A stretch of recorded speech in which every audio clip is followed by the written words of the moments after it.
Dungeons and Dragons: Honor Among Thieves is directed by Jonathan Goldstein and John Francis Daly, and stars Chris Pine, Michelle Rodriguez, Hugh Grant, and among others. And this is based on the popular tabletop series called Dungeons and Dragons. And in this story, it deals where you have Chris Pine and his group of merry men that have to essentially try to go after this tablet of some sort that I can't go into details if I go into major spoilers.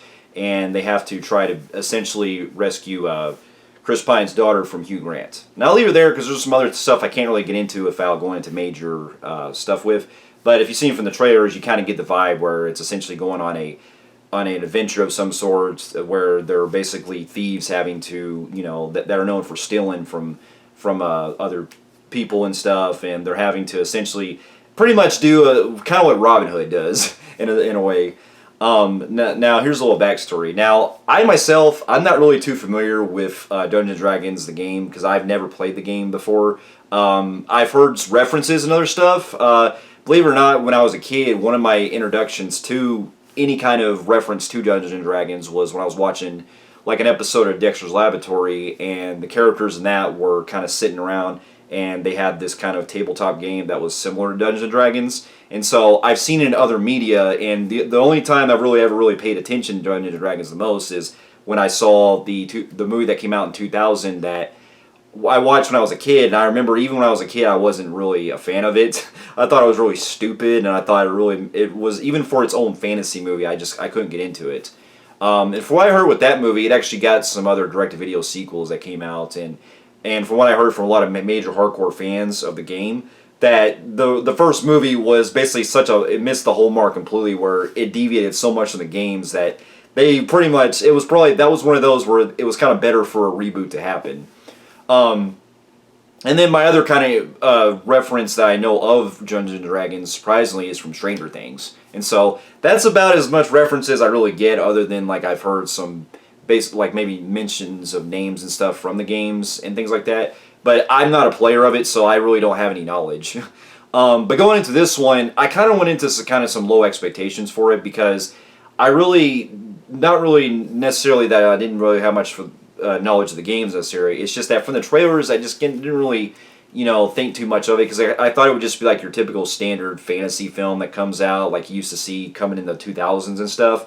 And movies that would just come and go and not really be too really memorable or anything like that. But after seeing a lot of the early reactions for it, and also then when I find out that the movie was directed by the same directors that did Game Night a few years ago, that was also very, had a very kind of game aesthetic to it, got me even more curious about it. And so upon seeing it, I can say that this was definitely one of the most surprising films of the year for me. I went into this completely low expectations, and I had a really hell of a good time with this.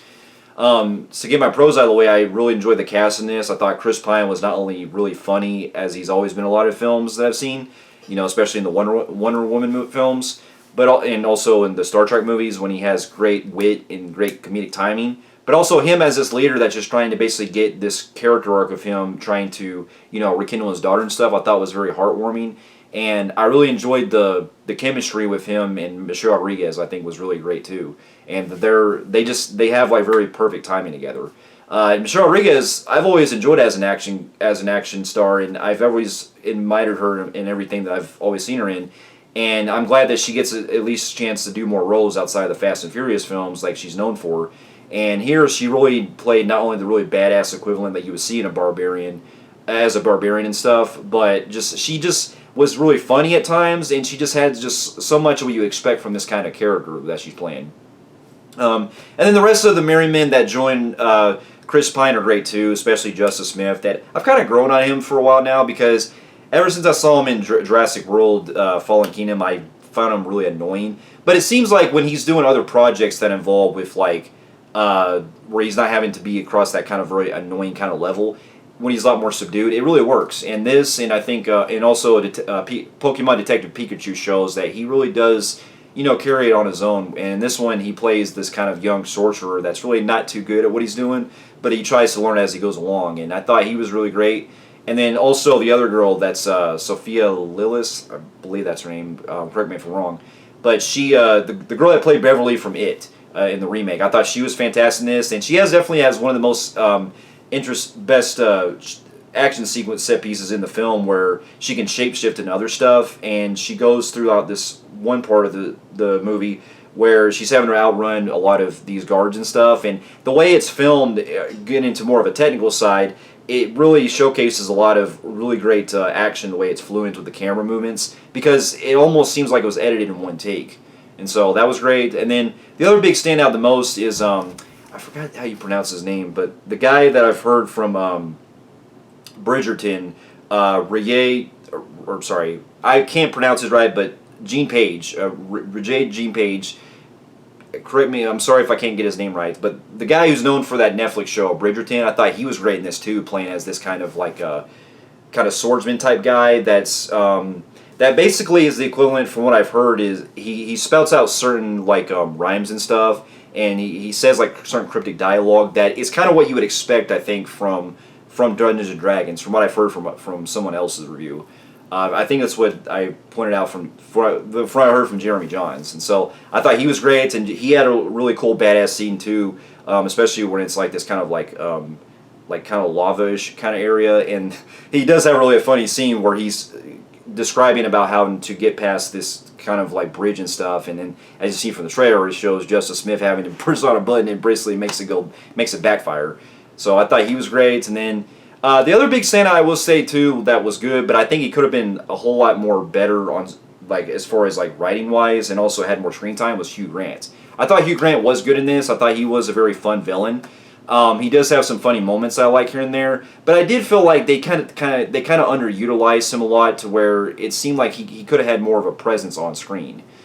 But I thought he was still fun to watch. And I'm glad to see that Hugh Grant has taken more villain roles ever since I seen him in The Gentleman a couple years ago, and then also earlier this year with Operation Fortune.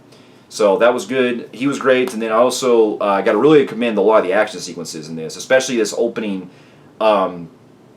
set piece that involves where they're having to escape this kind of like jail and stuff like that. And the way it's kind of played for laughs I thought was great. And then you also have like the set piece too where you have... this whole sequence that's basically edited like it's one take is pretty fun. And then especially when it gets to this end, when we get to this big heist and stuff like that, there's a lot of great ways that the camera just, it keeps it focused, and you're seeing a lot of them going through this kind of maze-like kind of area that I thought was really, it was really clever, because they go across these kind of like different treasure chests, or like these different chests they open, and it's always a different weapon or something. So I thought that was great, and just... it just keeps the adrenaline going of what you expect from this kind of like fun action adventure type of vibe. That, you know what, it's really glad to see that movies like this get made, because I kind of miss the days when you would used to get these kind of like fun fantasy like type of movies that would come out occasionally and just give us that really fun vibe. Kind of movies like Hook, Robin Hood Men in Tights, or sorry, not Robin Hood Tights. Robin Hood, Prince of Thieves, and stuff like that. That very kind of like adventure type of fun that you like, that I really enjoy in these kind of fantasy movies. That while they're not on par with, say, some of the Lord of the Rings films, they're what I would the movie does what it does best when what you come to expect from this kind of the vibe that's going for. It has a very kind of Guardians of the Galaxy kind of feel with it, with this humor that's very well timed and well executed, but it doesn't overstay its welcome to where it's not trying to really beat it beat for beat where it changes the tone or anything, because there is some stuff that gets into some serious moments that when it comes to it, they do take their time to actually let it breathe in, and having to focus on the emotional parts. So I thought that was really good too, with the way that they blended in with some of the serious stuff.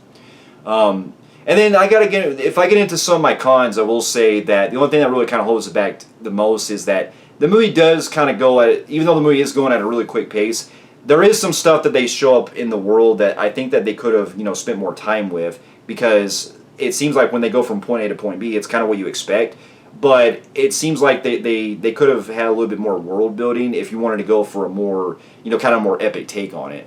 And then there's also some other stuff that I think that they could have fleshed out more, especially with Hugh Grant's character in this, that while he is a fun villain, I did feel like he's underutilized to where we don't see a whole lot of him throughout most of the film. And it seemed like there was something that toward the end, I think that it just kind of really, it's like they were kind of running out of time or money, because they kind of made it a little too anticlimactic with the way it goes down with his character. But there is a good payoff at the same time with it, but you know, it's just that kind of vibe where had the movie would have, you know, focused some other stuff throughout the movie with his character, I would have really liked his villain a lot more. Because there is a plot that's going on with him trying to bond with Chris Pine's daughter in the film that I thought at first they were kind of going with like this kind of Captain Hook kind of vibe where he's trying to, you know, be kind of a father-like figure to like the kids like in Hook and stuff. But I think that they really missed the mark on that because they could have really spent more time with it. But that was just one of my little minor cons, and there is some CGI here and there that does look kind of off-putting. But for the most part, surprisingly, they did get a good blend of some practical effects that I was surprised to see, and also some other good CGI parts that I thought really worked well. And so overall, there's more I can go into detail, but it is what you expect from this kind of film. And you know what? If they keep it at just one movie and not really do any sequels, I'm totally fine with it. It's a movie that knows what it's doing, and it doesn't overstay its welcome. And so with that, I'm going to give the movie a very high, extremely high, compelling grade on the Film Freaks meter. And so, for those of you who have also seen Dungeons & Dragons Honor Among Thieves, and also if you've seen the other films of the Dungeons & Dragons movies and have also played the game, let me know in the comments below what you thought about it. And thank you so much for watching, and I'll see you in my next review. I'll see you later.